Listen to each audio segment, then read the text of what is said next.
March 2026. One of the most powerful men in global energy steps up to a room full of executives and says the words that freeze traders in their tracks across every major financial hub on Earth. If the Strait of Hormuz is closed, the world will not survive it. His name is Amin Nasser. He's the CEO of Saudi Aramco, the company that pumps more oil than any other organization on the planet. And in March 2026, he found himself standing at the center of a crisis that could reshape the global economy. But why him? And why now? The Strait of Hormuz is a narrow sliver of water wedged between Iran and the Arabian Peninsula. At its tightest point, it's barely 21 miles wide. But roughly 20% of the world's oil trade flows through it every single day, somewhere between 17 and 18 million barrels. Shut that corridor down, and the market feels it instantly. Oil prices spike. Supply chains snap. Dozens of countries that depend on that route stare down an energy shock unlike anything they've planned for. That's the backdrop for what was happening in March 2026, as tensions between the United States and Iran climbed to a new critical threshold. And it was precisely in that moment that Amin Nasser, the man who sits atop the world's largest oil reserves, had to stand before global markets and tell them what was really going on. Nasser has spent more than 40 years at Saudi Aramco.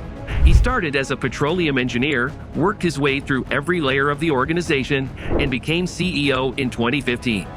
This is a man who understands oil infrastructure the way most people understand their own neighborhood. But in March 2026, no amount of engineering expertise could solve the problem in front of him.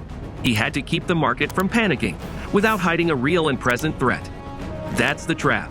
Say too little, and markets assume Aramco is covering up a catastrophe. Say too much, and investors start selling before anything's even happened, turning fear into a self-fulfilling prophecy. Nasser was walking a razor's edge. Here's what people forget about Saudi Aramco. It isn't just a company. It's the economic backbone of an entire nation, and one of the most valuable publicly traded entities on Earth. Every barrel it produces is tied to pension funds, government budgets, and the stability of entire sovereign states. When Nasser speaks, markets listen, not because he's a politician, not because he's loud, but because he's an engineer who thinks in systems and data, and he doesn't cry wolf. So when he issued his warning in March 2026, it wasn't theater. It was a precision signal. The system is exposed, and we need to acknowledge that. Nasser chose transparency, and that was a genuine risk. He could have defaulted to corporate diplomacy, vague language, reassuring statements, a measured non-answer designed to move the news cycle along. Instead, he said it plainly. A closure of the Strait of Hormuz would have catastrophic consequences for the global oil market. Why does that matter? Because in a world where every CEO is trained to minimize liability with every word, that kind of directness carries weight.